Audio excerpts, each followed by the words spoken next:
नित्यानंद प्रभु actually गुरु जो होते हैं हमारे गुरु हमारे रिप्रेजेंट करते हैं श्रीमती राधा रानी को और नित्यानंद प्रभु।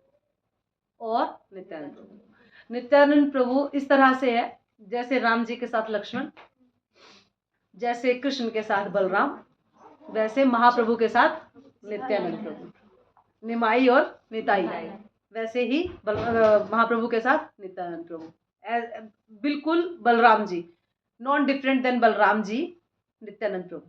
ठीक है, बलराम जी के बारे में तो किसी को नहीं जानना होगा, अभी बलराम पूर्णिमा पे बताएंगे, थोड़ा बहुत तो पता होगा, कृष्ण के बड़े भैया दाऊ भैया है ना। ठीक है, चैतन्य चरितमृत की आदि लीला 7th चैप्टर में कृष्णदास कविराज गोस्वामी जो है वो ग्लोरीफाई करते हैं नित्यानंद प्रभु को। 500 साल पहले जो गौर लीला आई थी, पहले कृष्ण लीला थी, फिर गौर लीला में कृष्ण लीला के जितने भी पार्षद है भगवान के एज इट इज आए थे, यूं के यूं, है ना। तो नित्यानंद प्रभु की जो माता है उनका नाम पद्मावती, जो कि जो कौन थी, कौशल्या थी, हाँ। और नित्यानंद प्रभु के जो पिता है हड़ाई पंडित, वो दशरथ महाराज, जो रामलीला में दशरथ महाराज थे, वो हड़ाई पंडित और पद्मावती माता नित्यानंद प्रभु के माता पिता का नाम है। और वृंदावन दास ठाकुर जो है उनके अंतिम शिष्य है नित्यानंद प्रभु। वृंदावन दास ठाकुर शिष्य है नित्यानंद प्रभु के, हाँ सॉरी, अंतिम शिष्य है वृंदावन दास ठाकुर। वृंदावन दास ठाकुर की हम बहुत सारी कमेंट्रीज को पढ़ेंगे आगे आगे, धीरे धीरे जब हम पढ़ने में लगेंगे, आएंगे आगे तो। और चैतन्य भागवत के आदि खंड में बताया गया है कि नित्यानंद प्रभु हमेशा भाव में रहते थे, उनका भावावेश अवतार जो है नित्यानंद प्रभु का, उसका पूरे का वर्णन किया गया है। एक चक्रधाम जो वेस्ट बंगाल में है, वहां पर नित्यानंद प्रभु का जन्म हुआ है, जन्म स्थान है एक Chakradham. By the grace of Nityanand Prabhu मैं गई हुई हूँ वहां पर, और एक बार नहीं 2-3 बार गई हुई हूँ मैं वहां पर। और मुझे आज से 4 साल पहले वहां पर एक प्ले कराने का भी मौका मिला था, क्योंकि मेरे पास सेवा आई थी कि आपको नित्यानंद प्रभु पे प्ले कराना है। And I was so glad कि हाँ, और हमने कराया भी इस्कॉन टेम्पल के अंदर, मतलब टेम्पल के बिल्कुल ऑल्टर के अंदर हमने वो प्ले कराया था नित्यानंद प्रभु के ऊपर।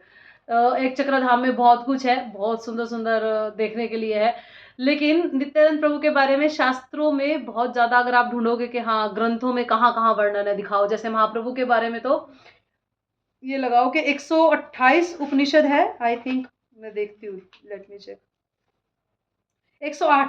108 उपनिषद है, जिनमें से 78 उपनिषदों में महाप्रभु के बारे में बताया गया है कि महाप्रभु राधा और कृष्ण के मिश्रण है, स्वयं भगवान है महाप्रभु के बारे में। लेकिन नित्यानंद प्रभु के बारे में बहुत ज्यादा नहीं बताया गया ग्रंथों में। 2 ग्रंथों में बताया गया है, जिनका वर्णन मैं बाद में करूंगी, बिल्कुल लास्ट में बताऊंगी कि कहाँ कहाँ नित्यानंद प्रभु के बारे में बताया गया है। जैसे प्रभुपाद के बारे में भी बताया गया है कि मेरा सेनापति आएगा, पहले ही भविष्यवाणी हो जाती है ना। इस तरीके से नित्यानंद प्रभु के बारे में बताऊंगी कि कहाँ कहाँ बताया गया है टोटल 2 ग्रंथों में। जैसे महाप्रभु छद अवतार है, मतलब कि छुपे हुए अवतार है। महाप्रभु को अगर कोई बोल देता था ना, कोई प्रणाम करता था, कोई कहता था कि आप तो स्वयं कृष्ण हो, तो महाप्रभु कान बंद कर लिया करते थे, कृष्ण कृष्ण कृष्ण कृष्ण कृष्ण कृष्ण कृष्ण। क्यों? क्योंकि वो भक्त अवतार में आए हुए हैं, भक्त रूप में आए हुए हैं, तो लोगों को भक्त रूप दिखाने आए थे अपना, कि कैसे भक्ति की जाती है, कैसे भगवान का नाम लिया जाता है। स्वयं को उन्होंने अपने आप को कभी भी भगवान रूप में दिखाया है नहीं। वैसे ही नित्यानंद प्रभु को कोई देख के, उनके हाल चाल से, उनकी क्रियाओं से देख के कोई ये अंदाजा नहीं लगा सकता था कि ये बलराम जी हैं। कोई भी अनंत शेष है वो नित्यानंद प्रभु, जो अनंत शेष अभी बताएंगे, अभी आपको स्टोरी बताएंगे आगे, तो कोई ये चीज का अंदाजा नहीं लगा सकता था। नित्यानंद प्रभु को एक शब्द यूज किया जाता है नित्यानंद प्रभु के लिए, अवधूत शब्द यूज किया जाता है ना। ये अवधूत शब्द का मतलब है, इसको कई आचार्य अपने अपने हिसाब से बताते हैं। मैंने जितना कमेंट्रीज में पढ़ा और जितना मैं सुन पाई, समझ पाई, उसमें जगत की टाइम पर उसमें डिस्कस किया, तो इसमें लास्ट ये निकला कि अवधूत उसे बोला जाता है जो भगवान के प्रेम में इतना बेसुध है कि वो खुद नहीं जानता कि वो क्या कर रहा है, ऐसा। इसकी 3 कैटेगरीज हैं, अवधूत की कैटेगरीज नहीं है, मतलब भक्तों की इस तरह से 3 कैटेगरीज आती है। जब हम बोलते हैं ना, प्रणाम करते हैं, जय ओम विष्णुपाद परमहंस परिवाजिकाचार्य, तो उसके बाद तीसरा अष्टोत्तर तो आ गया, वो बाद में परमहंस परिवाजिकाचार्य हो गया। परमहंस एक कैटेगरी है, परिवाजिकाचार्य एक कैटेगरी है, और अवधूत एक कैटेगरी है। कैटेगरीज है ये। तो पहले परिवाजिकाचार्य, फिर उसके ऊपर थोड़ा परमहंस, यानी कि परिवाजिकाचार्य जो जगह जगह भ्रमण करते हैं भगवान के नाम का, वो परिवाजिकाचार्य आते हैं, भगवान के नाम को प्रचार करते रहते हैं। फिर परमहंस वो होते हैं, जैसे प्रभुपाद के लिए आता है ना, जय ओम विष्णुपाद परमहंस परिवाजिकाचार्य श्रीमदेसी भक्ति वेदांत स्वामी शिल प्रभुपाद की जय, ऐसा है ना। हमने कभी जानने की कोशिश की what is Parivrajakacharya, what is Paramhansa. Paramhansa in the sense के उनके चित्त में हमेशा कृष्ण चलते हैं, उसके अलावा कोई भी नहीं, कुछ भी नहीं, no other activities at all, और कोई सिमरन नहीं, किसी चीज का चिंतन नहीं, सिर्फ कृष्ण चलते हैं। That is Paramhansa. परमहंस अवस्था में आ गया ये व्यक्ति। तो कैसे आ गया? हर वक्त उसके चित्त में कृष्ण चल रहे हैं। हमारे लिए डाइजेस्ट करना, समझना थोड़ा मुश्किल है, बट हम कोशिश तो कर सकते हैं, है ना। नित्यानंद प्रभु का नाम लेके उनसे प्रार्थना करके हम कोशिश कर सकते हैं। मेरे लिए भी बताना उतना ही डिफिकल्ट है ना, मेरे लिए भी बताना, बोलना, क्योंकि मेरे भी सामर्थ्य नहीं है कि मैं नित्यानंद प्रभु के बारे में कुछ बोल पाऊँ।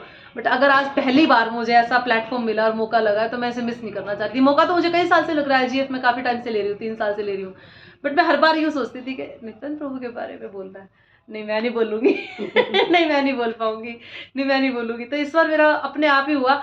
मैंने कहा यथाशक्ति जैसी भगवान, जैसी गुरु ग्रांग मुझे बुद्धि देंगे, मैं ज़रूर बोलूँगी, जिससे आप लोगों को भी पता लगना चाहिए कि हम क्या करते हैं। जय निमाई, जय निताई, जय गौरा निताई, जय गौरा निताई लगे रहते हैं। क्या गौरा निताई? कौन कौन गौर, कौन निताई, है ना, इस तरीके से। तो अवधूत होते हैं जो जिनके हृदय में तो कृष्ण चल ही रहे हैं, लेकिन बाहर से उनको क्रियाओं का भी कोई होश नहीं होता। वो क्या क्रियाएं कर रहे हैं, कैसी कर रहे हैं, उन्हें कोई होश नहीं होता। नित्यानंद प्रभु सारी उंगलियों में अंगूठियां डालते थे गोल्ड की, तो वैरागी हैं। वैरागियों के कैसे डालते थे? खुशबूदार तेल लगाते थे। कैसे? वैरागी हैं वो तो, बलराम जी हैं। कैसे? कोई सोचे तो कोई सोच ही नहीं सकता, क्योंकि उनकी क्रियाएं ऐसी है, उनकी क्रिया ऐसी है। पक्का रेशमी वस्त्र डालते थे, बिल्कुल बढ़िया वाला रेशमी पटका लगा के घूमते थे, बिल्कुल ऐश्वर्य में रहते थे नित्यानंद प्रभु।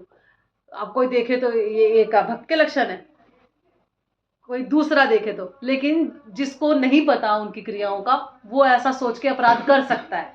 लेकिन इसीलिए बोला जाता है हमें वैष्णव की क्रियाओं को ना हम जान सकते, ना जानिए ना बूझिया, हम नहीं जान सकते। तो वैष्णव की क्रियाओं के ऊपर टिप्पणी करना बंद करें, है ना, उन पे कमेंट्रीज लिखना बंद करें कि अरे ये भक्त तो ऐसे देख लिया, ऐसे ऐसे ऐसे था, ऐसे था, क्या ही करेगा, क्या ही लेक्चर करेगी, ये तो ऐसे है, ऐसे है, वैसे है ना। नहीं, नो, बंद करें। आपकी भक्ति खत्म, गिरेगी नहीं, खत्म साफ, बिल्कुल साफ।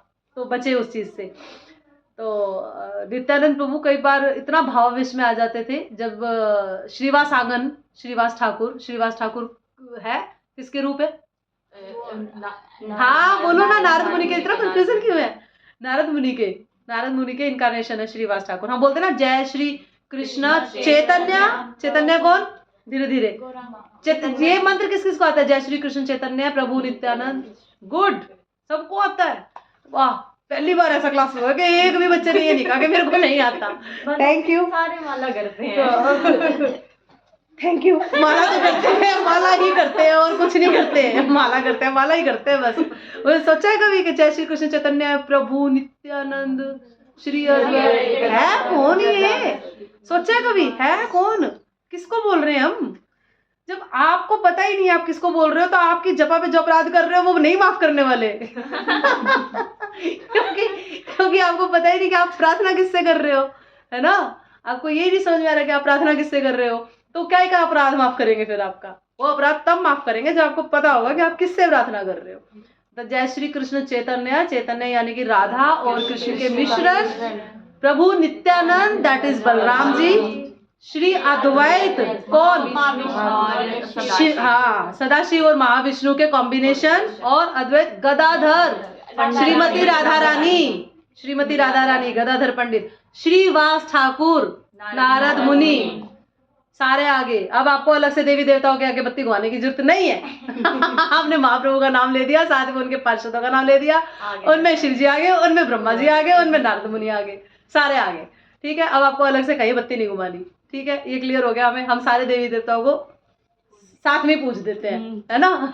ठीक है, ओके। तो अब श्रीवास आंगन, श्रीवास ठाकुर के घर पर जनरली कीर्तन होता था। यहाँ से 500 सवा 500 साल पहले की बात है। बहुत बाबा आदम के जमाने की कहानियां नहीं सुना रही मैं आपको, है ना। जब ना हम थे ना तुम थे, कोई भी नहीं था। हम तो नहीं थे, लेकिन शास्त्र थे, उनको बोलने वाले भक्त थे, और उनको बताने वाले चैतन्य चेतामृत में कवि कृष्णदास कविराज गोस्वामी है, जिन्होंने, जो महाप्रभु के जाने के बाद सुसाइड करना चाह रहे थे। वो गोवर्धन हिल पे आए थे स्पेशल, वृंदावन, वेस्ट बंगाल से वो वृंदावन आए थे स्पेशल, कि महाप्रभु चले गए, अब मेरा कोई काम नहीं है। ये विरह, ये प्रेम है ना अपने भगवान के साथ, उनका इतना प्रेम कि वो चले गए, अब मेरा कोई काम नहीं है, मैं मरूंगा, मैं गोवर्धन हिल से गिर के आत्महत्या करूंगा। फिर उन्हें रोका था सनातन गोस्वामी और रूप गोस्वामी पाद ने, कि नहीं, आप सबसे ज्यादा नजदीक रहे हो महाप्रभु के, है ना, आपको सारा पास टाइम पता है, आप उसको लिख के जाएं सारे को। दैट इज चैतन्य चिंतन। पढ़नी चाहिए हमें चैतन्य चिंतन, बहुत इजी, बहुत सरल है। श्रीमद् भागवतम बहुत सुंदर है, बहुत ही सुंदर है, एक एक शब्द इतना रस में है। लेकिन चैतन्य चेतामृत आपको जल्दी समझ आएगी, क्योंकि बहुत इजीली कनेक्ट कर पाओगे आप उसमें चैतन्य चेतामृत को। ठीक है, तो श्रीवास ठाकुर के घर में, श्रीवास आंगन बोलते हैं उसको, श्रीवास आंगन में हमेशा रोज कीर्तन होता था। महाप्रभु घंटों घंटों कीर्तन करते थे, और जब कीर्तन होता था तो नित्यानंद प्रभु इतने आवेश में आ जाते थे कि वो कई बार अपने वस्त्र ही उतार दिया करते थे, सारे वस्त्र। फिर महाप्रभु अपना फटका लेके, नित्यानंद ये क्या कर रहे हो, ये क्या कर रहे हो, ऐसा क्यों कर रहे हो। तो फिर एक बार नित्यानंद प्रभु ने क्या किया, अपना सन्यासी थे, और अपना कमंडलू और दंड, त्रिदंड होता है ना इनके पास, त्रिदंड होता है, हमारे महाराज के पास भी था, आपने कभी फोटोज में देखा हुआ ऐसे करके पकड़ा हुआ, है ना। तो त्रिडंडा, दोनों चीजें उठाई और फेंक दी जोर से। तो कोई भक्त गए शिकायत लगाने महाप्रभु के पास, महाप्रभु महाप्रभु, नित्यानंद प्रभु ने सारा अपना कमंडलू और वो त्रिदंड फेंक दिया है। महाप्रभु कह रहे वो भावावेश में कुछ भी कर सकता है। कह रहे उसकी क्रिया को तुम नहीं जान सकते, वो भावावेश में है, वो कुछ भी कर सकता है ना। और भी बहुत सारी क्रियाएं, अवधूत है नित्यानंद प्रभु, इसके और भी उदाहरण है। एक बार शची माता, शची माता महाप्रभु की मदर का नेम है ना, महाप्रभु की जो मदर थी दैट इज शची माता। और मैं पूछने वाली थी पिता, उसने पहले बता दिया, मैंने पिता बोला नहीं, उसने पिता का नाम पहले बता दिया, हाँ, जगन्नाथ मिश्र। ठीक है, तो शची माता ने एक बार संदेश बनाए थे। वेस्ट की तरफ ना संदेश नाम की एक मिठाई है जो बहुत पॉपुलर होती है, जैसे हमारे यहाँ और चीजें पॉपुलर है ना, वैसे वहाँ संदेश पॉपुलर होते हैं। तो संदेश बनाए थे नित्यानंद प्रभु के लिए, और 4 संदेश उन्होंने नित्यानंद प्रभु को दिए कि तुम खाओ। नित्यानंद प्रभु ने एक खाया, और दीवार लग रही थी साइड में, और 3 दीवार से उठा के पीछे फेंक दिए। शची माता ने उन्हें गुस्सा किया, अरे क्यों फेंक दिए, मैंने तुम्हारे लिए स्पेशल बनाए थे, अभी मेरे पास ये 4 पीस ही थे, अब तुम क्या करोगे। तो बोले कि माता आप जाओ किचन में चेक करो, शायद और हो। तो उन्होंने मना किया, बोले नहीं है, मुझे पता है ना, मैं जितने थे मैं सारे तुम्हारे लिए ले आई। नित्यानंद बोले आप एक बार जाओ तो माता, देख के तो आओ कि है कि नहीं है। तो माता बुन बुन बुन बुन करती, शची माता गई अंदर किचन में, देखा तो दोबारा से 4 संदेश के पीस अंदर थे, और फिर वो लेके आई उन्हें उठा के। उन्होंने देखा कि 4 पीस वो, 4 पीस फिर नित्यानंद प्रभु के हाथ में थे संदेश के। तो बोले अरे क्या करते हो नित्यानंद, तुम ये क्या करते हो, तुम बड़े छलो, क्या बोलते हैं, छलिया हो, तुम बहुत बड़े छलिया हो। फिर नित्यानंद प्रभु खुश होके और शची माता के चरणों में गिर जाते हैं, उनके चरण को छू लेते हैं और हंसने लगते हैं, कहते किसी को बोलना मत। हमेशा ऐसा होता है, जब भी किसी को थोड़ा थोड़ा एहसास होने लगता है ना कि महाप्रभु कृष्ण है, और महाप्रभु बोल, पहले तो मतलब बाहर के कोई लोग बोलते हैं तो महाप्रभु करते हैं कृष्ण कृष्ण कृष्ण कृष्ण, नहीं है, और कोई अपने बंदे बोलते हैं ना, कहते किसी को बोलना मत। किसी को बताना मत, है ना। ऐसे नित्यानंद प्रभु ने बोला किसी को बोलना मत। एक बार वो शची माता को ऐसे स्वप्न आया, और स्वप्न में उन्होंने जो भी देखा वो सुबह फिर उठ के महाप्रभु को बताने लगी। कह रही है कि निमाई तुम्हें पता है कि मुझे क्या सपना आया रात को। कह रहे क्या, हमारे उनके घर में कृष्ण बलराम के विग्रह थे जिनकी वो सेवा करते थे। तो बोले तुम्हें पता है कि कृष्ण बलराम के विग्रहों को से तुम लड़ाई कर रहे थे, तुम और नित्यानंद मिलके लड़ाई कर रहे हो तुम उनसे, और फिर लड़ाई करते हुए तुम कह रहे हो कि तुम भागो यहाँ से, तुम निकलो, अब गवालों का समय खत्म हो गया है, तुम गवाले थे पहले, तुम्हारा समय खत्म हो गया, अब ब्राह्मणों का समय आ गया, अब ब्राह्मण पूजे जाएंगे, तुम निकलो यहाँ से। और तुमने सारा का सारा जो भी मैंने भोग लगाया था तुमने और नित्यानंद ने खा लिया। कृष्ण और बलराम के खाने की जगह तुमने उनको देने भोग लगाने के बजाय उनको कह दिया निकलो यहाँ से निकलो। और जैसे ही मेरी फिर आँख खुली डर के मारे, तो मैंने सोचा कि ये क्या हुआ, शुक्र है ये तो स्वप्न था, सच में तो मेरा बेटा ऐसा नहीं कर रहा है। तो फिर महाप्रभु कह रहे किसी को बताना कि आपने स्वप्न में ऐसा देखा, किसी को बोलना मत। बोले अच्छा, तो वो फिर इसका मतलब वो जो भोग था वो तुम ही खाते थे इसका मतलब। महाप्रभु बोले नहीं नहीं, वो तो लक्ष्मी प्रिया खाती थी। महाप्रभु ने मजाक में बोला लक्ष्मी प्रिया महाप्रभु की पत्नी, विष्णु प्रिया और लक्ष्मी प्रिया 2 पत्नियां थी। लेकिन फिर भी महाप्रभु ने 25 साल की उम्र में संन्यास ले लिया था, ये बताना जरूरी है। कभी महाप्रभु को तुम आम इंसान समझना शुरू कर दो। ओहो, 2 पत्नियां लेके घूम रहे थे। महाप्रभु ने 25 साल की उम्र में संन्यास ले लिया था, संन्यास धारण कर लिया था महाप्रभु ने। और महाप्रभु जब मल विसर्जित करते थे तो कई किलोमीटर तक खुशबू आती थी। डोंट कंपेयर योर सेल्फ, है ना। Not a human being, is not a normal human being. एक आम इंसान, एक साधारण इंसान नहीं थे। जब जगन्नाथपुरी में जगन्नाथ जी के महाप्रभु दर्शन करते थे तो दर्शन करके इतने भाव में आ जाते थे कि महाप्रभु के जो हाथ है वो फैल के 9-9, 10-10 किलोमीटर तक चले जाते थे। इमेजिन कर सकते हैं हम, हाथ, उनके पैर फैल के 9-9, 10-10 किलोमीटर तक देखे हुए हैं भक्तों ने। और कई कई घंटों तक ऐसे। और फैलते कैसे थे, फिर नीचे तो वो चमड़ी रह जाएगी ना, बस वो चमड़ी फैल जाती थी, हड्डियां और वो अंदर के सारी पस्तियां सब इधर उधर खिंड जाया करती थी। फिर कई घंटों तक ऐसे महाप्रभु भाव में, और फिर इकट्ठे हो जाते थे। वही महाप्रभु उठ के खड़े हो गए। ऐसा बहुत बार हुआ ऐसा कि महाप्रभु के हाथ पैर ऐसे फैल जाते थे भगवान का सिमरन करके, भगवान के दर्शन करके। और एक नंदन आचार्य थे। नंदन आचार्य भगवान के बहुत सुंदर, महाप्रभु के बहुत अच्छे भक्त, जिनको पता था महाप्रभु कृष्ण है, स्वयं कृष्ण है।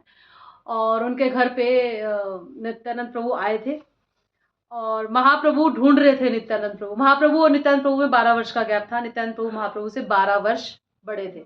नित्यानंद प्रभु महाप्रभु से 12 वर्ष बड़े थे। और नित्यानंद प्रभु नंदनाचार्य के घर थे। तो महाप्रभु आए अपनी सारी कीर्तन टीम को साथ लेके।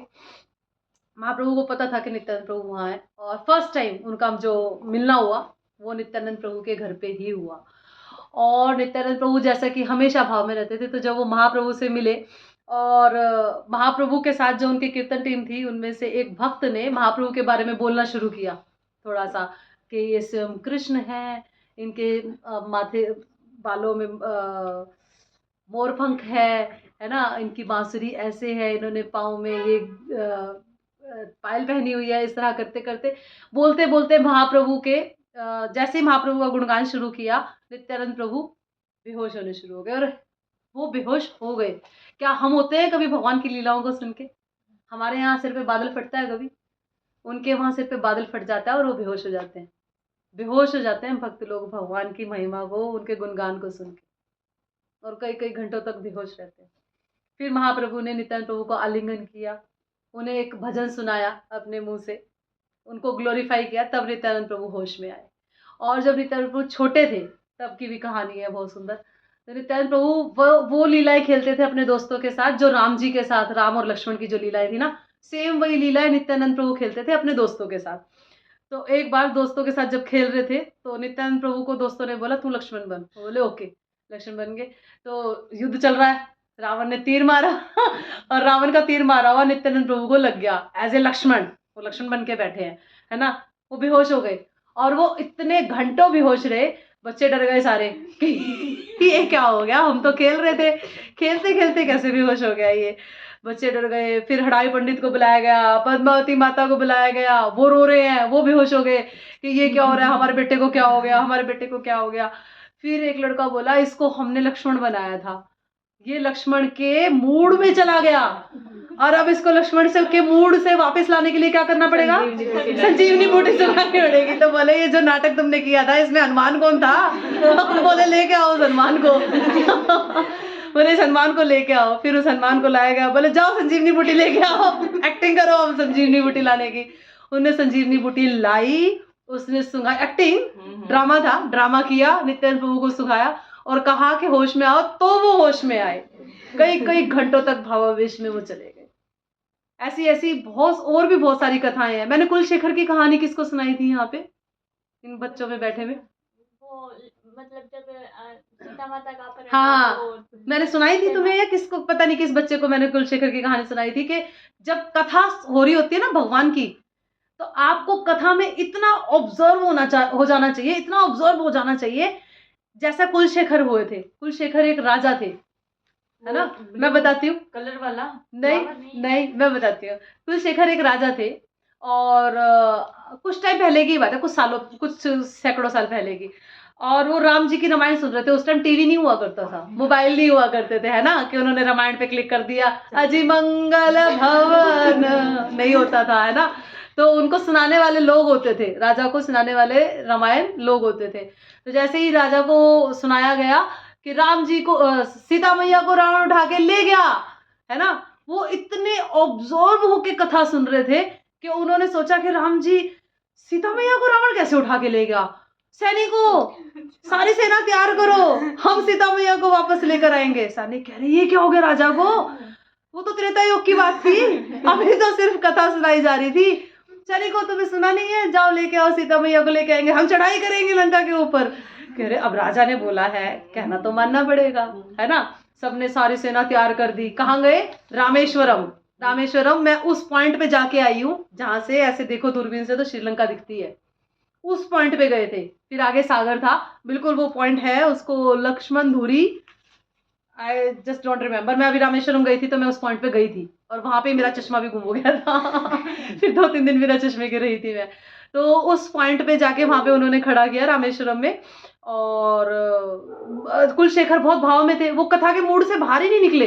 वो उस मूड में चल रहे हैं कि रावण सीता मैया को कैसे उठा के ले गया, मेरे होते हुए रावण कैसे सीता मैया को उठा के ले गया। तो कह रहे चलो चढ़ाई करेंगे। और वो सैनिक कह रहे कहाँ चले, समुंदर है। कुलशेखर घोड़े पे सवार होकर समुद्र के अंदर चले गए। सोच के देखिए, अब सभी की सभी सारी सेना कह रही है हमारा तो राजा निकल लिया, अब तो ये वापस नहीं आएगा, अब हमारा राज्य कैसे चलेगा। तो फिर किसी को बुद्धि आई, कह रहे जैसे इसने ये रामायण में कथा सुन के इसमें इतना ऑब्जर्व होके अंदर चला गया ना, वैसे ही इसको बाहर निकालो। कैसे बाहर निकालो बताओ इसको? सीता सीता मैया मिल गई। किसी ने पीछे से आवाज लगाई, अरे सीता मैया मिल गई, सीता मैया वापस आ गई। फिर वो वापस आकर अच्छा वापस आ गई, चलो फिर घर चलते हैं ये ऑब्जर्वेशन, इतना ऑब्जर्व होके कथा सुननी चाहिए भगवान की, भगवान के नाम गुण और लीलाओं को इतना ऑब्जर्व होके सुनना चाहिए।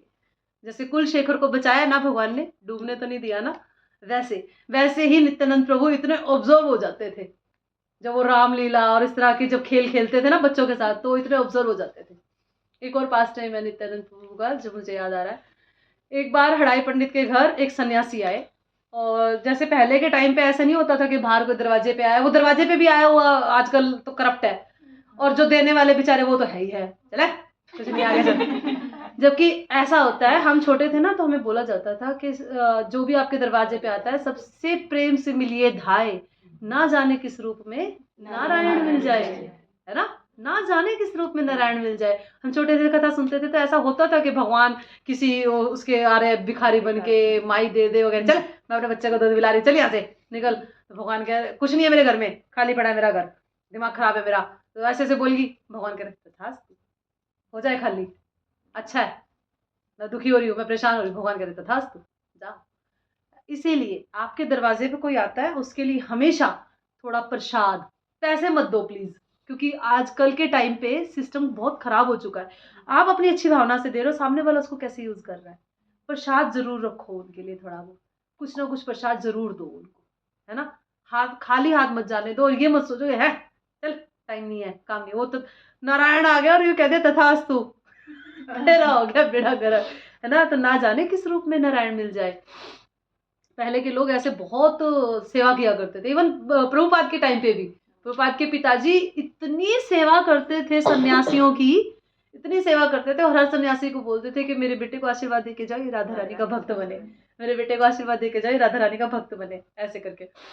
तो उस टाइम पे जब हड़ाई पंडित के घर एक सन्यासी आए, उनकी खूब सेवा पानी की, बहुत अच्छे से उनको रखा, उनका बहुत अच्छे से उनका अतिथि सत्कार किया। जब वो जाने लगे तो ऐसा पूछा जाता था कि और मैं आपके लिए क्या कर सकता हूँ। हड़ाई पंडित ने पूछा विनम्र भाव से कि और मैं आपके लिए क्या कर सकता हूँ। सन्यासी ने क्या मांगा होगा? नित्यानंद नित्यानंद प्रभु मांग लिया सन्यासी ने। कह रहे आपका बेटा दे दो। कह रहे आपका बेटा दे दो, मेरे को ना जगह जगह भ्रमण करने जाना है देश में ना, अलग अलग जगह पे, तो ये मेरे साथ जाएगा, इससे दे दो मुझे। हड़ाई पंडित को क्या हुआ? प्राण निकल गए उनके। दशरथ महाराज है, भूल गए? राम जी को जैसे मांग के लेके जाया गया था, राम जी को भी मांग के लेके गए थे ना। किस लिए लेके गए थे? अश्वमेध के लिए, अश्वमेध यज्ञ है। असुर भी करना। हाँ, तो ऐसे ही हड़ाई पंडित से मांग के लेके जा रहे थे। तो फिर पद्मावती माता और हड़ाई पंडित बहुत रो रहे। हड़ाई पंडित कह रहे आप मेरे प्राण ले लो, मुझे ले चलो, मुझे ले चलो, जहाँ कहोगे मुझे ले चलो, पर ये तो अभी 12 साल का है, इसको अभी मत लेके जाओ। बोले चाहिए तो यही इसी को लेके जाना है। फिर पद्मावती माता से पूछा कि तुम्हारा क्या ख्याल है? तो पद्मावती माता बोली मेरा क्या ख्याल होगा, जो आपका ख्याल है।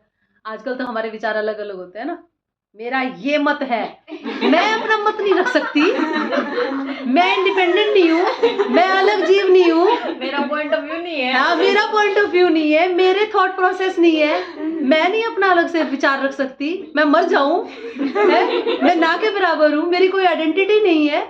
ऐसा ही होता है ना, ऐसा ही होता है ना, मेरी कोई आइडेंटिटी नहीं है।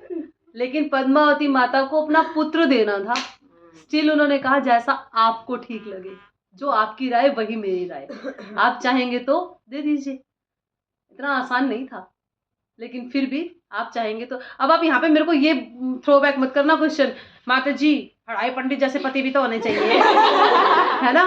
हड़ाई पंडित जैसे पति नहीं है तो क्या करें, ऐसे ऐसे पति मैन्युफैक्चर होने बंद हो गए। तुम पद्मावती जैसे बनने शुरू तो हड़ाई पंडित जैसे पति भी बन जाएंगे, है ना। हम क्या चाहते होते हैं? राम राज्य आ जाए, राम राज्य करना मेरे। हाँ, हमें राम राज्य चाहिए, पर राम राज्य के अंदर लोग कैसे थे ये भी तो चेक करो। हम ऐसे हैं, अगर हम ऐसे हो जाएंगे तो राम राज्य अपने आप आ जाएगा माय डियर, है ना। चैरिटी बिगिंस फ्रॉम होम, अपने आप से शुरू करो। बाहर लोगों पे उंगली उठाना बहुत आसान होता है, अपने आप से शुरू करें, अपने आप को ठीक करना शुरू करें, तो हड़ाई पंडित भी मिल जाएंगे, बन जाएंगे वो हड़ाई पंडित तुम्हारे लिए। पहले तुम पद्मावती बन के दिखाओ, है ना, कि जैसा आपको चाहिए, जैसा आप चाहो वैसे करो। तो फिर उन्होंने दे दिया उस सन्यासी को, नित्यानंद प्रभु को। और नित्यानंद प्रभु ने 20 साल तक पूरे देश का भ्रमण किया। उसके बाद वो मिले थे फिर महाप्रभु से। पहले वो हड़ाई पंडित सॉरी नित्यानंद प्रभु उस सन्यासी के साथ थे। सन्यासी का मैं नाम बताती हूँ आपको, लिखना।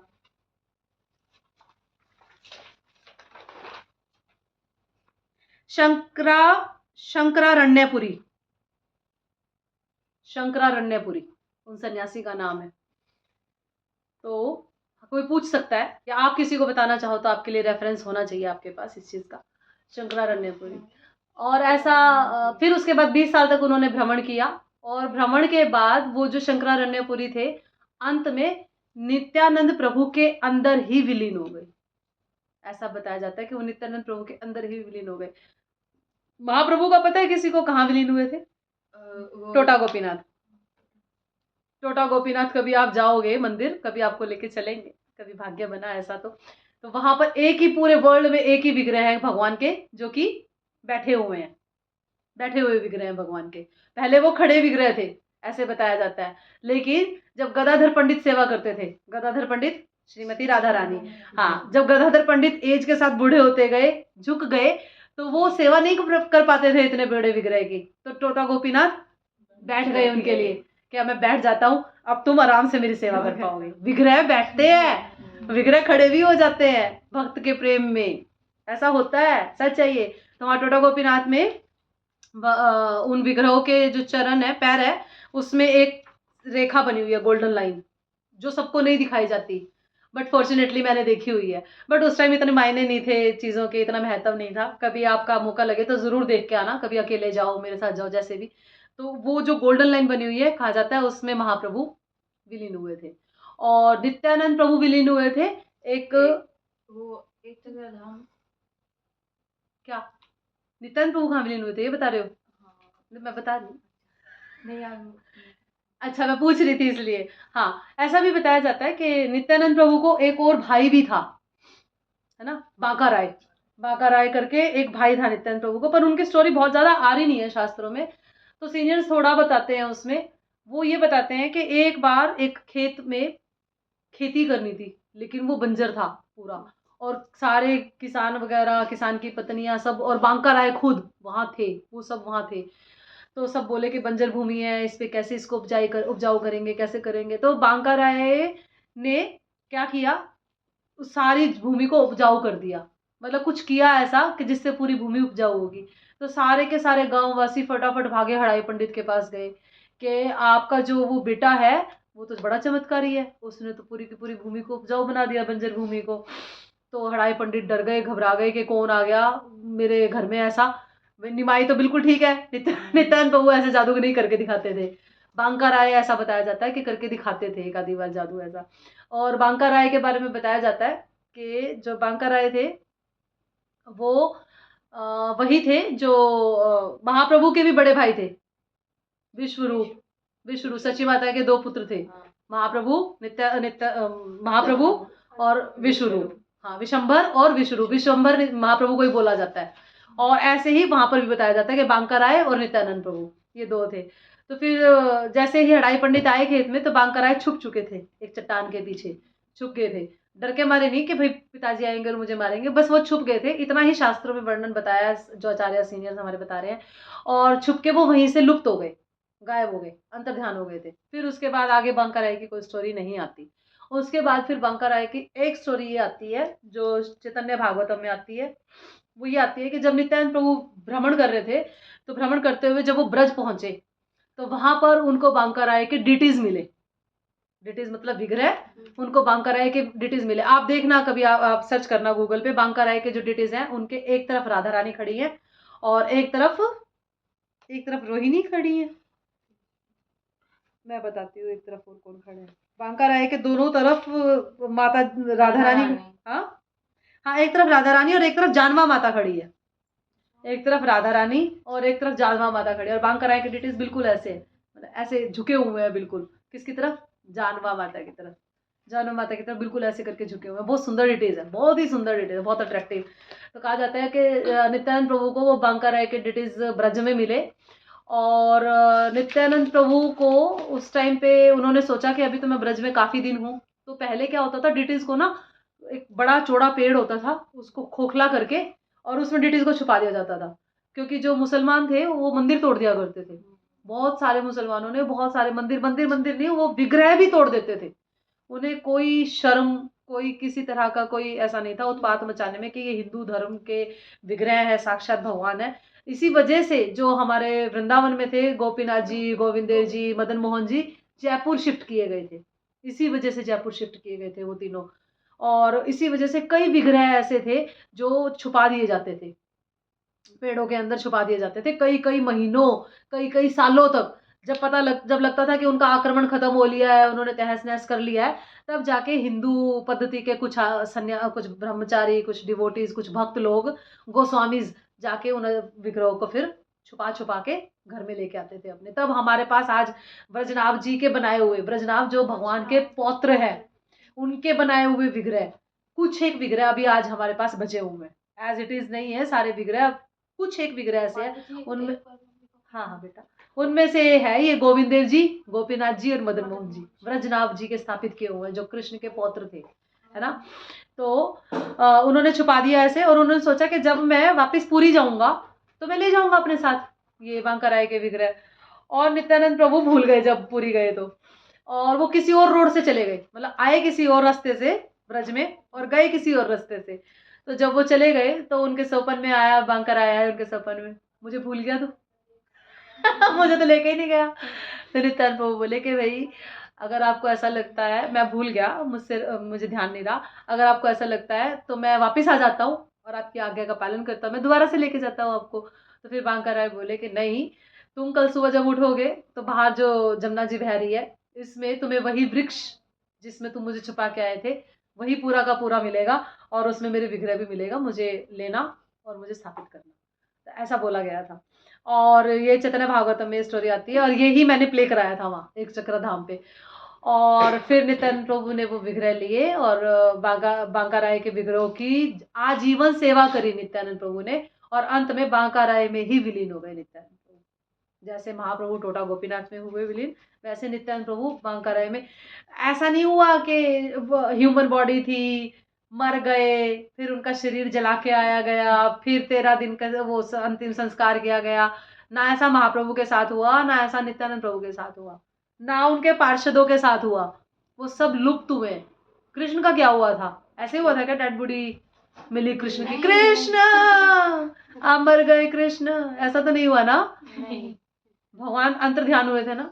भगवान प्रकट और अप्रकट होते हैं ना, वैसे ही महाप्रभु प्रकट और अप्रकट होते हैं। नित्यानंद प्रभु प्रकट और अप्रकट होते हैं। ऐसा एक और बहुत सुंदर स्टोरी है। स्टोरीज बहुत सारी है, नित्यानंद प्रभु की बहुत सारी लीलाएं हैं, कथाएं हैं। आप लोगों को मजा आ रहा है? जी, अच्छा लग रहा है सुनना।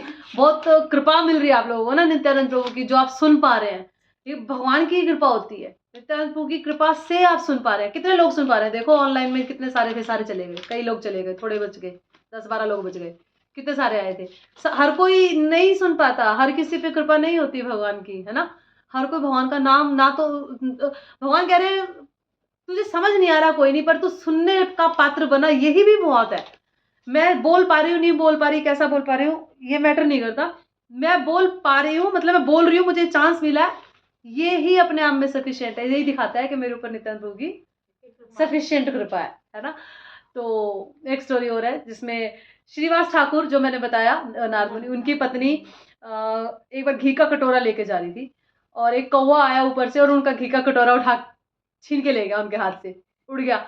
और इतनी देर में नित्यानंद प्रभु आ गए। नित्यानंद प्रभु कह रहे क्या हुआ माते? तो कह रहे ये कौवा घी का कटोरा मेरा उड़ा के ले गया साथ में। तो नित्यानंद प्रभु, मेरे होते हुए इस छोटी सी चीज का क्या टेंशन? अवधूत है ना नित्यानंद प्रभु, अवधूत है, वो कुछ भी कर सकते हैं। तो फिर उन्होंने कौवे जैसी आवाज निकाली, कां कां कां करके। जैसे उन्होंने आवाज निकाली, कौवा वापस आया, घी का कटोरा एज इट इज वापस रख कर चला गया। तो फिर श्रीवास ठाकुर की पत्नी कह रही, आप वही हो ना जो लक्ष्मण रूप में आए थे, जिन्होंने इंद्र करके कुछ वर्ड था, कोई नाम था जिसको इंद्रजीत का वध किया था। आप वही हो ना जिन्होंने इंद्रजीत का वध किया था। आप वही अनंत शेष हो ना जिसने पूरे ब्रह्मांड को बाजरे के दाने की तरह अपने सर के ऊपर उठा रखा है। वही अनंत शेष हो ना आप। आपके लिए घी का कटोरा लाना कोई बहुत बड़ी बात थोड़ी थी, जो आप ऐसे कह रहे हो। आपके लिए कोई बड़ी बात नहीं थी। फिर नित्यानंद प्रभु बोले, क्या बोले? चुप हो जाओ, किसी को बताना नहीं किसी को बोलना नहीं, ऐसा होता था। और भी हाँ, ये भी बोले थे, वो बोले आप वही हो ना जो संदीपनी मुनि के बेटे को मृत्यु से वापस लेके आए थे। कौन लेके आए थे? कृष्ण और बलराम ही तो लेके आए थे ना संदीपनी मुनि के अपने गुरु के बेटे को।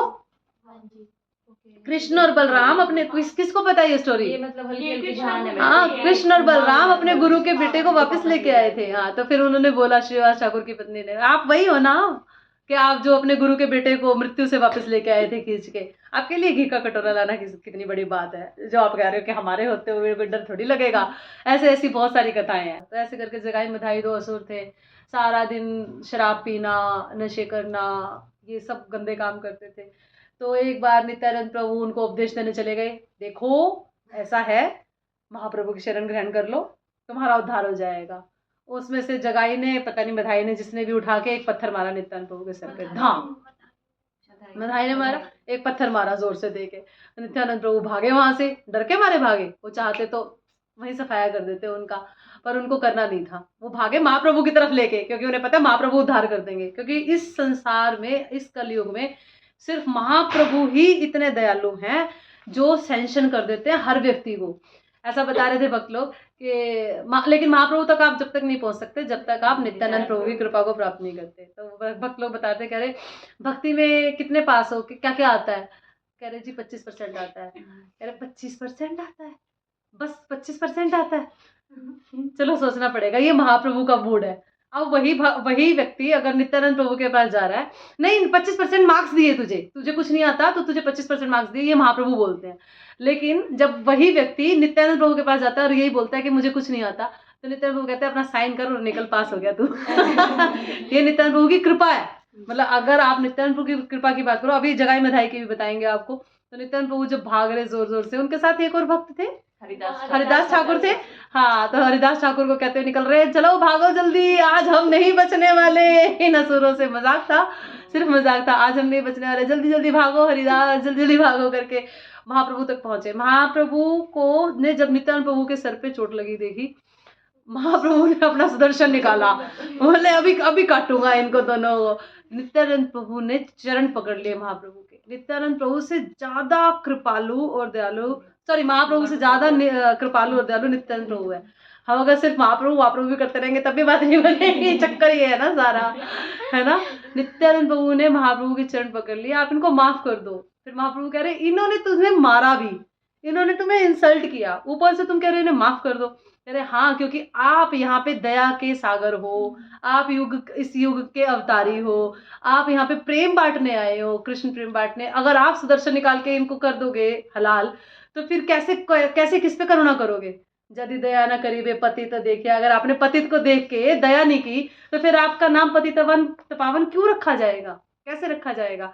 तो फिर नित्यानंद प्रभु के चरण पकड़ने से महाप्रभु ने उनको माफ किया और दोनों जगाई और बधाई, बहुत सुंदर भक्त बने। हरि बोल, हरि बोल। हाँ, एक और कथा, एक और बहुत सुंदर, लास्ट पास्ट टाइम बताती हूँ, sorry to bother you all, पर ये लास्ट है, मेरे को बड़ा अच्छा लग रहा है। मैं बड़ा रियलिस्ट कर पा रही हूँ। नित्यानंद प्रभु का कभी पिक्चर देखोगे तो नित्यानंद प्रभु का पिक्चर हमेशा ऐसे होता है, सी थोड़ा ऐसे देखा है कभी, हाँ, थोड़ा सा ऐसे टिल्ट होता है, नोटिस किया है कभी, है ना। और इस कान में कुंडल होता है देखोगे, एक कान में कुंडल पहनते हैं नित्यानंद प्रभु। सिर्फ एक कान में, दूसरे कान में कुंडल नहीं होता नित्यानंद प्रभु के। क्यों नहीं होता, इसका स्टोरी पता है किसी को, पता है? यही सुनी थी मैंने। सुनी थी, हाँ। तो ये स्टोरी कब से रिलेट करती है, जब भगवान आए थे 5,500 साल पहले, जब भगवान आए थे, तो वो पता है किसी को कि जब ये जो पांडव है एग्जाइल पे थे, और उस टाइम एग्जाइल पे थे, यस हाँ, एग्जाइल पे थे, और एक ब्राह्मण के परिवार के पास रह रहे थे आसपास। और उस गांव में एक प्रथा थी कि एक असुर था जो कि जिसने ये कॉन्ट्रैक्ट किया होता गांव वालों से कि या तो मैं पूरा गांव खा जाऊंगा, या फिर तुम मुझे डेली एक व्यक्ति गांव का और बहुत सारा भोजन, इतने टन भोजन भेजा करोगे। आप लोगों ने महाभारत में देखा भी होगा ये कहीं ना कहीं, है ना। तो एक जब उस ब्राह्मण की बारी आई जहाँ पे पांडव रह रहे थे, तो उस ब्राह्मण के एक ही पुत्र था, और वो ब्राह्मणी जो थी वो बहुत रोई चीखरी चिल्ला रही थी कि भाई आज तो मेरे पुत्र की बारी आ गई, आज तो मेरा पुत्र खत्म हो जाएगा। तो कुंती महारानी एग्जिस्ट एक्चुअली डिजर्व करती है महारानी की पोजीशन, है ना। क्यों डिजर्व करती है, क्योंकि उन्होंने भीम को दिया, उन्होंने ये कहा कि आपका तो एक ही पुत्र है, मेरे 5 है, अगर एक चला भी जाएगा, वैसे तो मुझे यकीन है ये भीम जाएगा नहीं, उसको फोड़ के ही आएगा, लेकिन अगर ये चला भी जाएगा तो आपने हमें शेल्टर दिया है ऐसे टाइम पे, है ना, एग्जाइल के टाइम पे, तो आप, मेरा फर्ज बनता है मैं आपका एक पुत्र बचाऊं और अपना एक बलिदान कर दूं। तो भीम को वो कई टन भोजन देके, भीम एक व्यक्ति हो गया और कई टन भोजन देके उसको भेजा गया उस असुर के पास। तो वो असुर लेट आया, जब तक वो आया इतने तो भीम ने वो कई टन भोजन था वो खा लिया, सारा निपटा दिया, कई टन पूरी बैलगाड़ी भरी हुई थी भोजन की, वो पूरा भोजन खा गए भीम जी और भीमसेन। फिर उसके बाद जब वो असुर आया तो उसको भी युद्ध करके मार दिया, और जब उसको युद्ध करके मार दिया तो इन बिटवीन अर्जुन आए कुंती महारानी के पास कि भीमसेन कहाँ है, तो बोले कि मैंने तो उसको भेज दिया युद्ध करने के लिए। तो अर्जुन बोले भाई अकेले क्यों भेज दिया, मैं भी तो जा सकता था, मैं भी जाऊंगा अब। तो अर्जुन फटाफट निकले। अब डिस्टेंस तो नहीं हो सकता था ना कवर, क्योंकि अर्जुन तो बाद में लेट निकले हैं, लेकिन इतनी देर में अर्जुन ने नागपाश छोड़ दिया, एक नागपाश छोड़ दिया, और इतनी देर में जैसे उन्होंने नागपाश छोड़ा सामने से भीम आते दिख रहे हैं। कह रहे तुम बच गए, कह रहे हाँ मैं बच गया, और मैं उसको मार भी आया, उसको निपटाया आया, उस असुर को, उस दैत्य को जो रोज एक बलि मांगता था। तो अर्जुन कह रहे तुम तो बच गए, पर अब बाकी लोग कैसे बचेंगे, क्योंकि मैंने तो नागपाश छोड़ रखा उसके लिए। नागपाश जो एक अस्त्र ऐसा जिसको वापस भी नहीं लाया जा सकता, और एक ब्रह्मास्त्र ऐसा है जिसको छोड़ने के बाद वापस नहीं लाया जा सकता।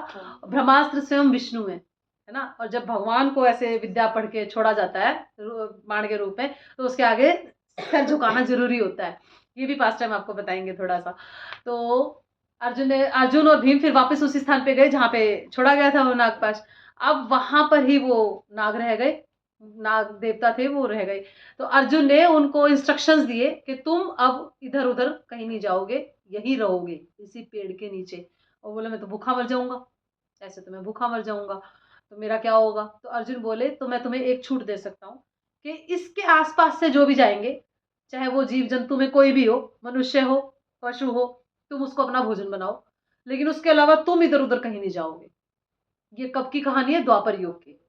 द्वापर युग से वो जो पेड़ था वो एक चक्राधाम में ही है, आज भी है, और उसको कुंडली तला बोला जाता है उस जगह को। वो पेड़ जहाँ पे है, अब तो वहां पे काफी बड़ा मंदिर बन चुका है, शायद मैंने देखा हुआ है, मतलब प्रभु जी कह रहे थे मेरे कि मैंने देखा हुआ है, बट मेरी मेमोरी में नहीं है अभी कि वो कैसा है डिजाइनिंग और वो सब, मैं भूल चुकी हूँ कुंडली तला का।